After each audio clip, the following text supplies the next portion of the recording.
In my last video, our survivor Cleo Trucko found herself a car, but without any gas around, it's all but useless. If you haven't seen that video yet, there will be a card at the top of the screen if you want to check it out beforehand. Anyway, without further ado, let's get right back into Cleo's story. It's currently day 3, and the quicker we find gas, the better. So I'm going to head back over to the cars we tried to search yesterday before I was rudely ambushed. But first, I need to get something to eat for breakfast. I consumed a bar of chocolate, but it wasn't enough for Cleo, so I ate some frozen vegetables to go along with it. Then began my journey back to the cars.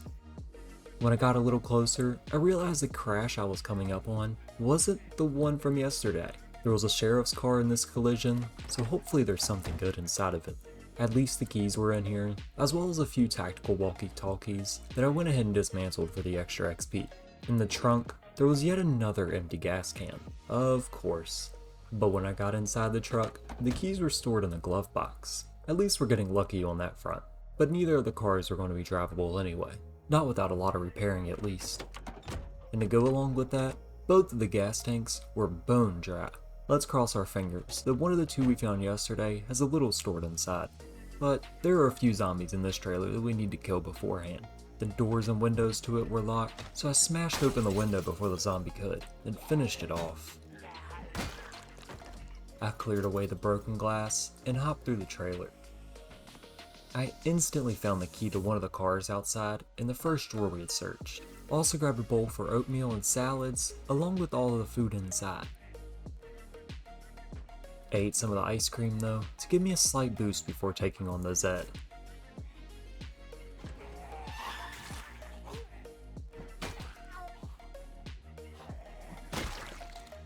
Now, let's get back to the cars outside. I popped open the hood, and like we've seen so much already, it was empty. And I had apparently lured over one of the dead from a nearby group.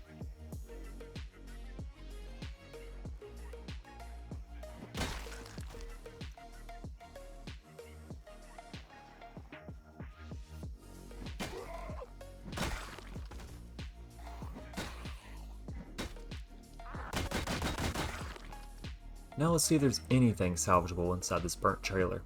Yeah, no.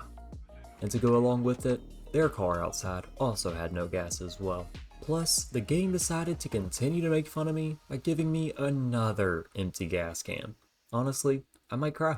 After crossing off the 2 trailers on my map, I wanted to go ahead and loot the remaining 2 before returning home. In the first one, I collected canned food and frozen meats, which I threw into the oven to eat afterwards. There was also a kitchen knife to replace one of the forks on my belt. I dismantled the remaining electronics I had found while the food was still cooking, but there wasn't much else in here either. I did, however, grab a few comic books from the bedroom to read later. Oops, almost forgot to turn off the oven. That would have started a fire. By this point, I was highly encumbered by the loot I had on me, so I returned to the safe house to drop everything off.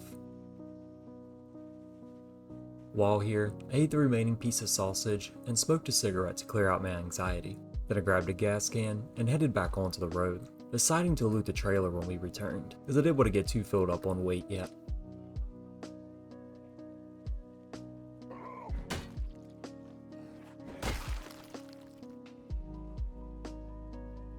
Oh, let's go! This car looks in good shape. Let's hope it has gas.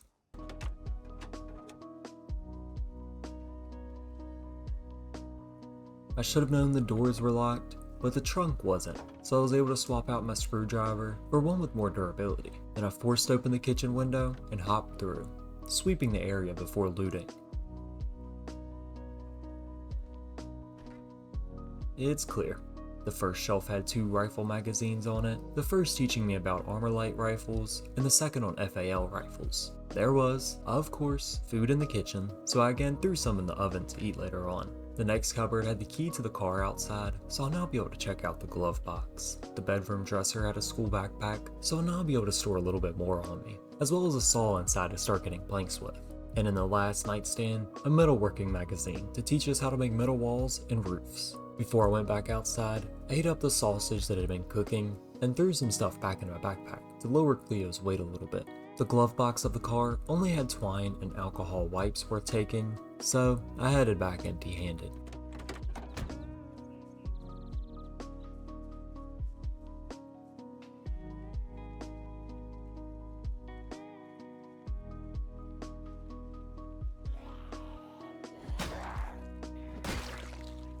I think I'll take this silver necklace.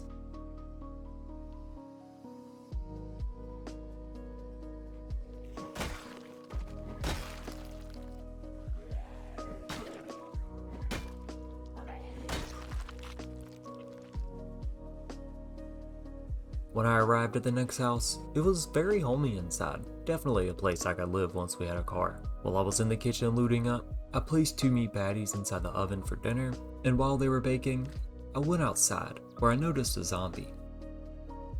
When I went over to kill it, the pipe I had been using as my main weapon had broken on me. At least we have our backup knife. After eating, I headed upstairs where I was met with a hallway.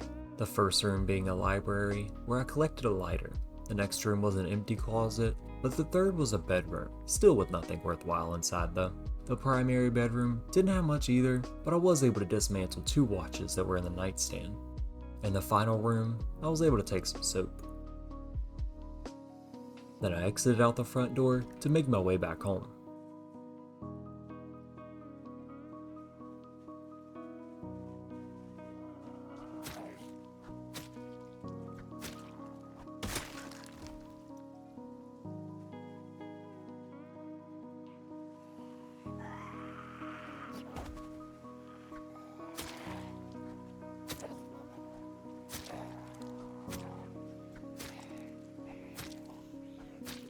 Crap, now we're just down to a fork. Once I was back home and everything was stored away, it was time for bed. But I did remember to finally set an alarm. So when I did wake up in the morning, it was time for life and living. While I was watching the cooking show, I took the time to continue reading on Carpentry Volume 1. Then for breakfast, I had a cigarette along with a hamburger patty. Then I inspected my map to see where we'd go today. I wanted to cover more ground east, since the central part of town was over there. There was probably more cars with potential to have fuel inside, so I decided to head over in that direction, grabbing a new pipe wrench from the garage along the way. Once I arrived, I noticed there was a herd gathered close by. Like always, I knew it would be better to take them out beforehand.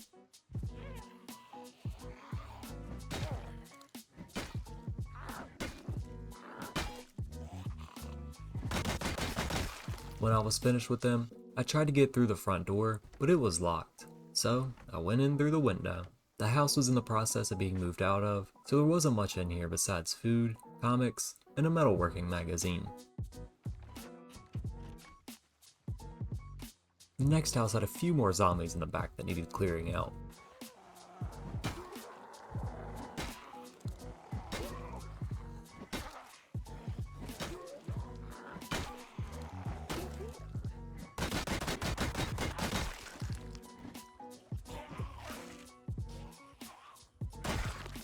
We should be good to loot the house now.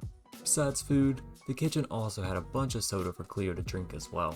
There was a pot of rice sitting out, so I went ahead and added a few ingredients to it, and then threw it into the stove to cook. I also found a flashlight in the closet just before heading upstairs, which I added to my belt. When I got up there, the master bedroom didn't have much, but the bathroom did have some bandages that I took. When I made it to the kids' bedroom, it was also fairly empty, so I returned back downstairs just in time to watch Life and Living, while I drank a few sodas in the process, getting my carpentry skill up to level 2. I saw a shed in the yard, so I crept my way over to it, hoping there would be a generator or fuel inside, but only crafting supplies. I went out to the street to see if I could find any other nearby cars, but had no luck, so I returned home, fuelless once again.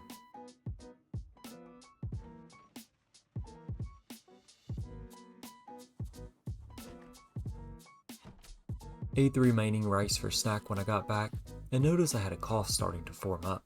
That's not good, especially if we want to keep quiet around the dead. Since our carpentry skill was now level 2, I'm able to add my Carpentry Volume 1 book to the finished books corner. And for my next one, I grabbed Tailoring Volume 1, so I'll be able to pad my clothing in order to protect Cleo a little more from the dead.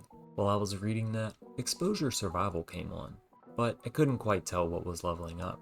Afterward, I opened up my map to mark off the final remaining house we had searched, and now there's just 2 more remaining trailers and 1 more house in close proximity to us. In the next video, I'll go clear those out, but for now, I smoked up a cigarette and prepared pasta for dinner.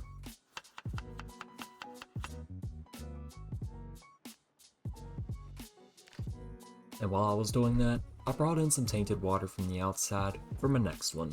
I tried to be civil and put my dinner into a bowl, but I was unfortunately unable to. So, it looked like straight from the pot it is. I chugged a can of beer afterwards, and then went to go sit down to read a little bit more before bed, but I was rudely interrupted by wandering zombies outside. Where did these guys come from? One of them broke the living room window during the scuffle, but I came away unscathed.